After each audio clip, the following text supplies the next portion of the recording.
Hoy nos toca el capítulo número 27 del primer libro de Samuel. El capítulo número 27 del primer libro de Samuel.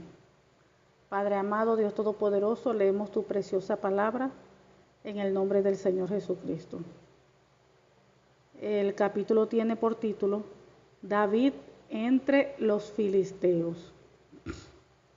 Dijo luego David en su corazón: al fin seré muerto algún día por la mano de Saúl.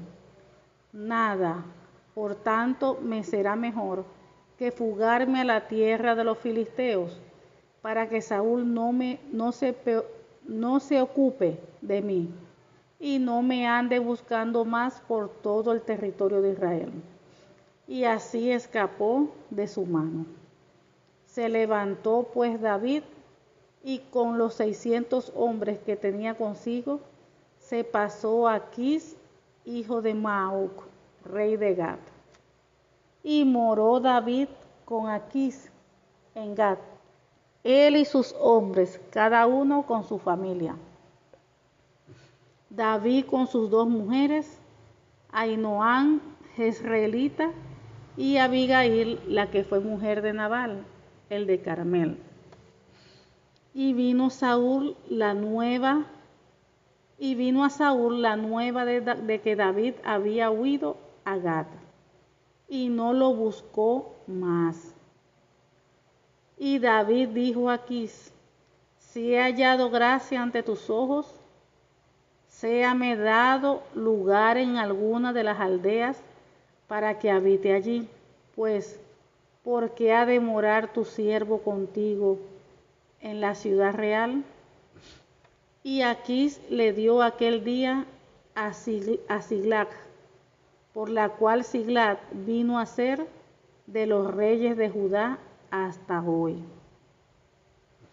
Fue el número de los días que David habitó en la tierra de los filisteos 1 año y 4 meses. Y subía David con sus hombres y hacían incursiones contra los jesuritas, los jerritas y los amalecitas, porque estos habitaban de largo tiempo la tierra, desde como quien va a Shur hasta la tierra de Egipto. Y asolaba David el país, y no dejaba con vida hombre ni mujer. Y se llevaba las ovejas, las vacas, los asnos, los camellos y las ropas, y regresaba a Aquis. Y decía Aquis: ¿dónde habéis merodeado hoy? Y David decía: en el Neguet de Judá, y el Neguet de Jerameel, o en el Neguet de los ceneos. Ni hombre ni mujer dejaba David con vida para que viniesen a Gat, diciendo: no sea que den aviso de nosotros y digan: esto hizo David. Y esta fue su costumbre todo el tiempo que moró en la tierra de los filisteos. Y Aquis creía a David y decía: él se ha hecho abominable a su pueblo de Israel, y será siempre mi siervo. Gloria a Dios, hasta aquí es el capítulo. Vamos al comienzo y vemos que, como dice el título, David entre los filisteos. Vemos que aquí a David ya estaba pensando y decía: wow, era tanto el Saúl que lo acechaba, era tanto Saúl que lo perseguía, era tanto. Parece que ya no podía, como que ya lo estaba, como quien dice, asfixiando, porque Saúl le seguía los pasos a David, no lo dejaba tranquilo. Donde quiera que se movía, siempre había alguien que avisaba que David estaba en tal parte, David está allá, David está aquí, David está... Inmediato agarraba a Saúl y se llevaba a su gente, un tanto de gente, para atraparlo. Entonces vemos a Saúl como obsesionado por matar a David. Pero sabemos que quien estaba operando a Saúl era un espíritu maligno que lo atormentaba. Porque cada vez que le llegaba ese espíritu maligno, cuando David estaba con él le lanzaba, cuando le llegaba el espíritu maligno, agarraba la lanza y se la tiraba a David para matarlo. Pero como siempre, el Señor siempre protegía a David. Y ahí vemos a David, que David era un hombre fiel, un hombre obediente. Hemos visto que David era un hombre de Dios en todo lo que hasta ahora hemos leído. Un hombre que obedecía en todo lo que Dios mandaba. Entonces, ¿qué estamos viendo con eso? Que el hecho de que un hijo o una hija de Dios sea obediente, sea fiel, que viva la palabra, de repente es un hombre, una mujer que sea irreprochable, o sea, que no tenga nada de que nadie le acuse, sea una persona alineada a la palabra, un hombre, un siervo, una sierva de Dios de verdad, un hijo, una hija de Dios de verdad. Eso no lo va a excluir a que pase procesos.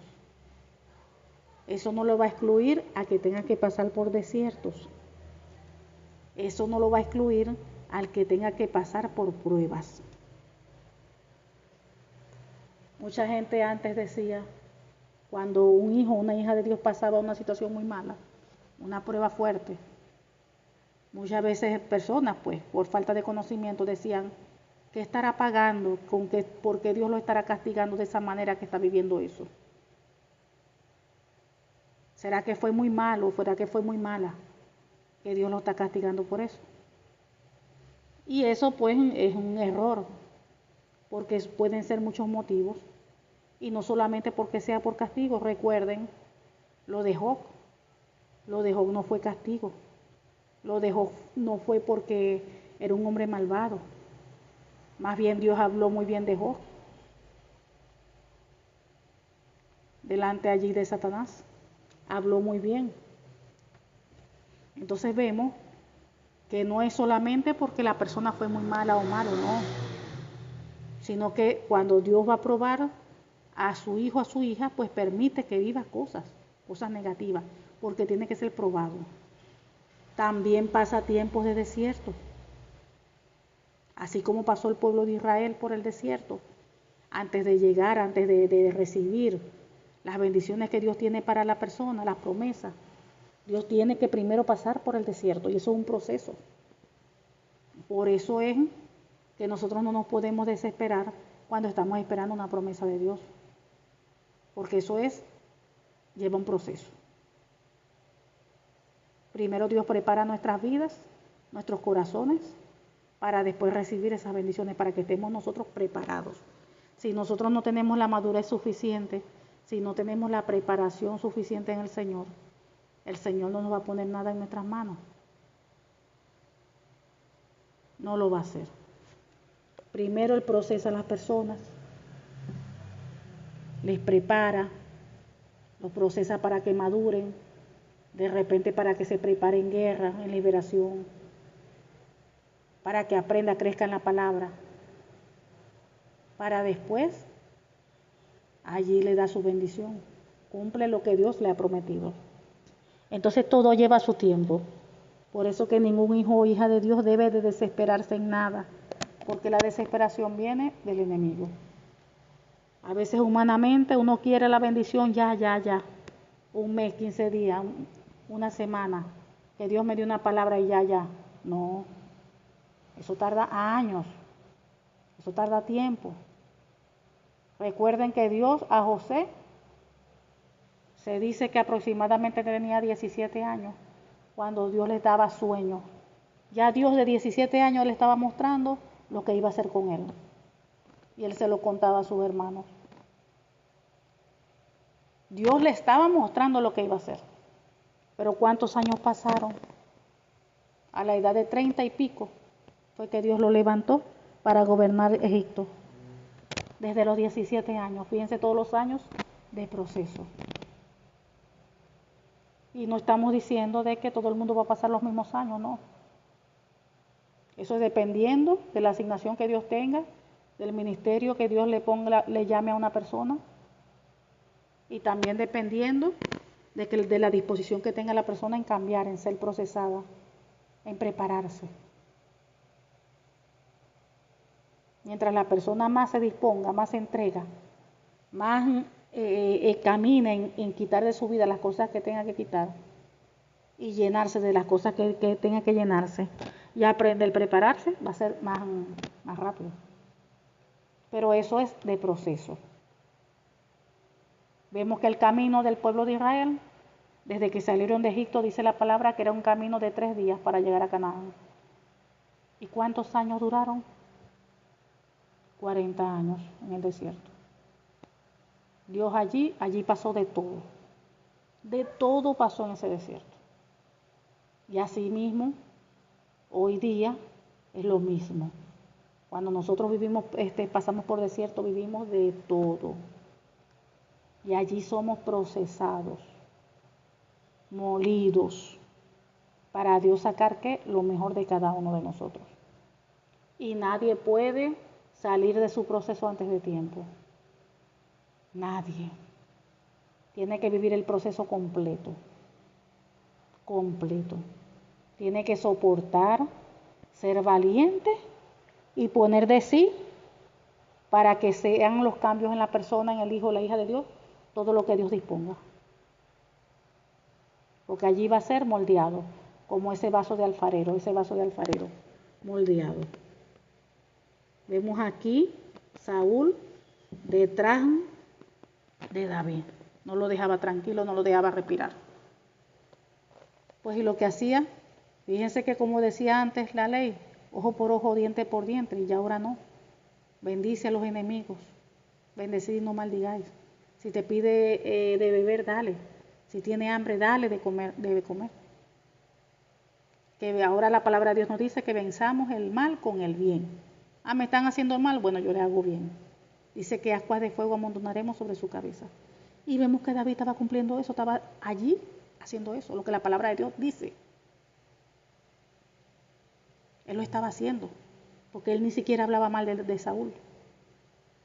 Más bien decía, que Dios me libre de tocar al ungido de Jehová. Y lo que hacía era huir. Y fíjense todas las veces que David le perdonó a Saúl. Y fíjense cómo Saúl decía, sí, está bien, mi hijo, ¿qué tal? Y después a la final seguía otra vez persiguiéndolo. Pero vemos que nada de lo que vivió David le afectó. Nada de lo que vivió David endureció su corazón. Eso es de admirar. Porque hoy en día podemos decir lo mismo.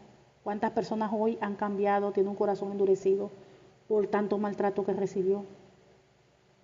Ya hoy de repente una persona, hasta hijo o hija de Dios, de quien sea, no importa la persona, le pasó esto y le pasó aquello, y por eso que vivió ya no es la misma. Dejó que su corazón se endureciera, dejó que entrara allí rencor, odio.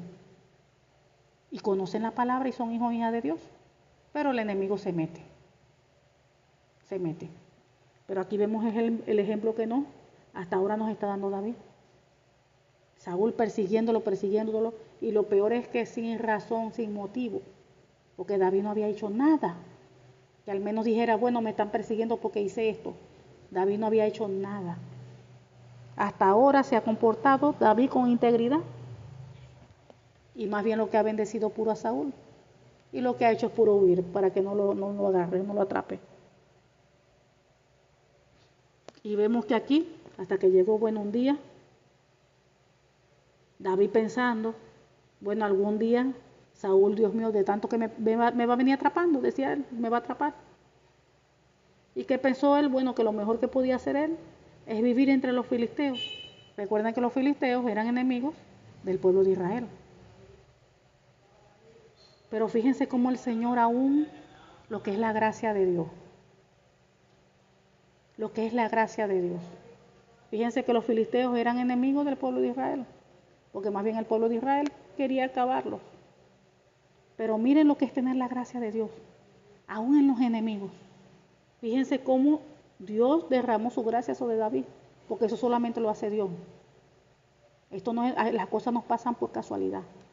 Las cosas no pasan porque, ay, que mira, que porque soy guapo, porque soy chévere, porque, mira, por esto que se me abrieron las puertas. No. Dice la Biblia que el que abre puertas es el Señor. La bendición viene del Señor. Las cosas vienen de parte del Señor. Entonces la gracia viene de parte de Dios. Fíjense cómo Dios llenó de gracia a David. Entonces dice que él pensando que bueno, en algún momento Saúl me va a atrapar porque ya me tiene, bueno pues. ¿Y qué pensó él? Meditó, pensó y dijo, bueno, mejor es vivir entre los filisteos. Ustedes saben que los filisteos era gente numerosa, era gente fuerte, tenía carros de hierro, todas esas cosas. Era un pueblo grande y fuerte, los filisteos. Entonces él dice, bueno, si yo vivo con ellos, entre ellos, ya Saúl no va a poder hacer nada en contra de mí. Porque se va a enfrentar con los filisteos y él no va a buscar eso jamás. Entonces dice que si él hace eso, bueno, entonces que ya Saúl le iba a dejar de buscarle en el territorio de Israel. Porque él iba a estar a salvo allí entre los filisteos. Así que vemos que David tomó todos sus hombres y se fue y se unió a Aquis. Fíjense. Hijo de Maoc, rey de Gat. David y sus hombres junto con sus familias. O sea que eran David los 600 hombres. Y si esos 600 hombres tenían sus mujeres, sus hijos, todos ellos, con mujeres, con sus hijos, toda su casa, se fueron y se establecieron allá con Aquis en Gat. Y David se llevó sus dos esposas. Entonces fíjense, a la final también igualito, Saúl se enteró. Dice que la noticia le llegó a Saúl de que David había huido a Gat. Y ahí fue que dejó de perseguirlo. Él como que dijo, bueno, ahora sí yo no me voy a meter, ¿no? Porque él sabía que si él no podía, ¿cómo se iba a meter entre los filisteos a atacar? Porque ya no le iba a atacar solamente David.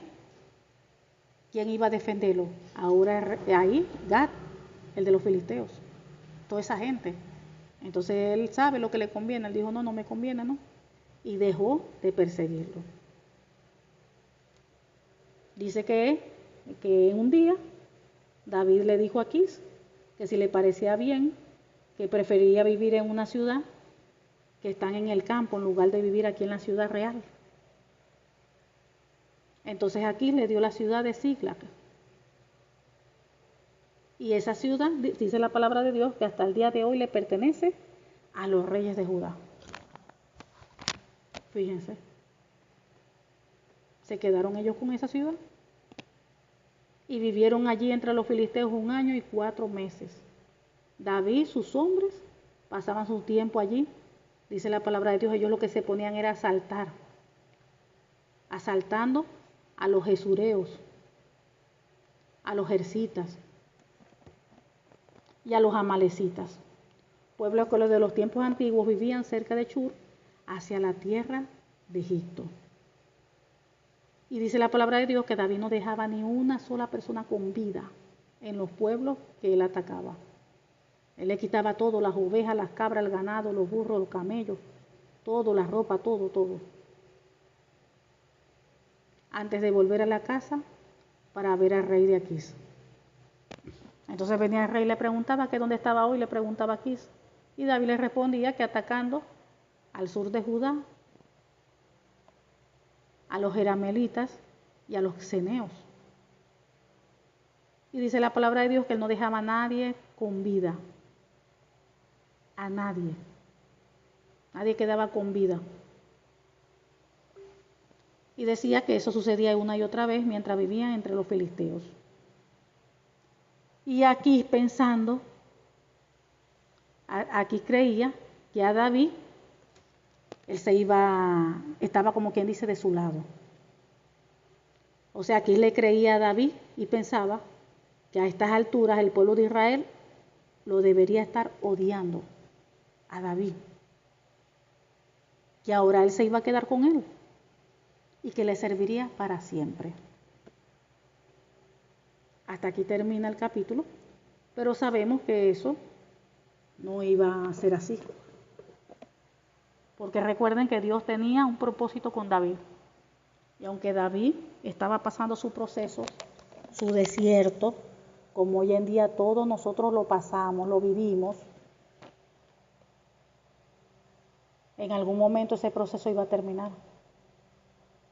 Porque uno no puede uno no puede salirse de los procesos porque uno quiere. Yo no puedo decir ya yo no aguanto, ya yo no puedo más, ya voy a dejar esto. No puede. Si Dios le está permitiendo vivir a uno cosas, uno tiene que soportar, aguantar con la ayuda del Señor, con la paciencia del Señor, del fruto del Espíritu Santo, con la guía del Espíritu Santo, para seguir adelante, para seguir avanzando y que todas estas pruebas podamos pasarlas aprobadas, porque puede ser que la persona salga reprobada y eso va a alargar más el proceso. Vemos que hasta ahora David se ha comportado rectamente. Entonces en cualquier momento su proceso va a terminar. Porque recuerden que Dios lo escogió a él para que fuera como rey. Pero miren todo el tiempo que está pasando. Fíjense, ahí vemos también el ejemplo de David. David, Dios envió a un profeta, a su profeta, para ungirlo entre todos sus hermanos. Fue a la casa de David. David fue ungido, que ni siquiera estaba allí, lo tuvieron que buscar porque estaba ya apacentando las ovejas. Estaba apacentando las ovejas, el menor, y fue ungido. Pero no lo vimos que ahí lo ungieron y ahora ya rápido fue rey. No. Fíjense que antes de que se cumpla una promesa, primero viene un proceso. Antes de que Dios cumpla el propósito, la promesa en alguien, primero la persona tiene que pasar el proceso. Primero tiene que ser procesado, porque hay que salir aprobado, tiene que ser pasar prueba. Y después de todas esas pruebas que Dios le pone a uno, de que uno es procesado, si salió aprobado, allí viene la bendición. Y vemos todo lo que está viviendo David. Y ya desde hace rato que fue escogido y ungido. Porque fue escogido y ungido. Y Dios le dio palabra. Pero fíjense que esa palabra no se cumplió de inmediato. Ah, sí, venga por aquí. No, miren cómo está siendo el procesado. Procesado. Ahí está siendo probado su corazón. Ahí está siendo él probado su corazón. Y hasta ahora se ha comportado bien. Hasta ahora su corazón delante del Señor ha estado recto. Y así mismo hoy en día Dios hace con nosotros. Así mismo. Así que no nos desesperemos porque ya quiero ver la promesa que Dios me habló, me dijo esto y ya mañana no, olvídese de eso. Porque ese desespero, esa ansiedad, todo eso viene del enemigo. No se enfoque en eso. Enfóquese que en medio de la prueba que usted está viviendo, que usted se comporte alineado a la palabra. Preocúpese de eso. Enfóquese en eso. ¿Cómo es su actitud en medio de la prueba? ¿Cómo usted se comporta en medio de la prueba? Si comienza puro a llorar, a puro quejarse, a puro murmurar, ahí hay problema entonces. Entonces por eso que el Señor tiene que seguirlo procesando.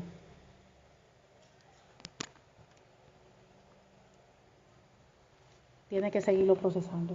¿Cuál es su actitud? Entra en una depresión y nadie la saca de allí.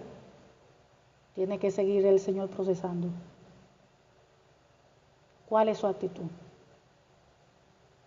La fe se va para el piso, empieza a renegar de Dios. Entonces allí el Señor tiene que seguir procesando.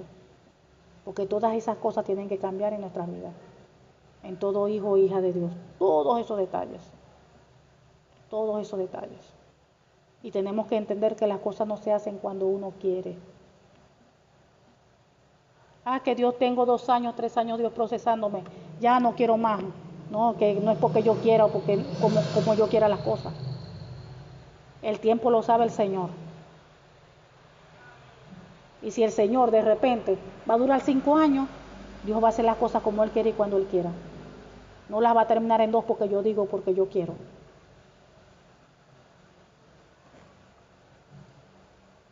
Entonces es mejor que en medio del proceso nos metamos bien con el Señor y le preguntemos, Señor, ¿qué me estás tú enseñando? ¿Qué quieres tú que yo aprenda? ¿Qué áreas estás tú tratando conmigo? ¿Cuáles son las áreas que yo tengo que cambiar? ¿Cuáles son las áreas que tienen que ser transformadas en mí? En eso es que yo me tengo que enfocar. En eso es que nos tenemos que enfocar todos.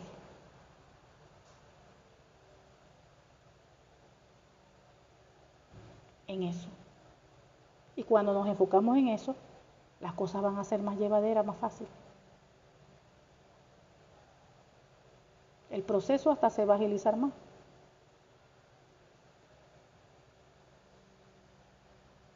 Entonces, que sirva de ejemplo hasta ahora que hemos estado leyendo allí la historia de David, el proceso de David. Porque vemos que él también está siendo procesado, él también está pasando sus pruebas. Y hemos estado viendo la actitud que él ha tenido en medio de todas esas pruebas. En medio de todas esas pruebas. Porque Dios es quien le ha permitido que él viva todo eso. Y con un propósito. Pero como toda prueba, así como comienza un día, también tiene una fecha de culminación. Tiene una fecha de culminación. Amén. Padre amado, te damos gracias, Señor. Gracias porque tú eres bueno, porque para siempre es tu misericordia. Gracias por tu fidelidad. Gracias, Señor, oh Dios, porque tú eres un Dios de propósitos. Gracias por tus promesas, porque tus promesas son fieles, justas, verdaderas. Padre, en el nombre del Señor Jesucristo, te pedimos que seas tú sellando esta tu palabra, Señor, en nuestra vida, en nuestros corazones, con tu preciosa sangre, Señor Jesús, y con tu Santo Espíritu. Y en el nombre del Señor Jesucristo te pedimos que esta tu palabra produzca fruto en cada uno de nosotros. A ciento por uno, Señor, en cada uno de los que están escuchando este devoción al Padre, en el nombre del Señor Jesucristo te lo pedimos. Amén y amén. Gloria a Dios.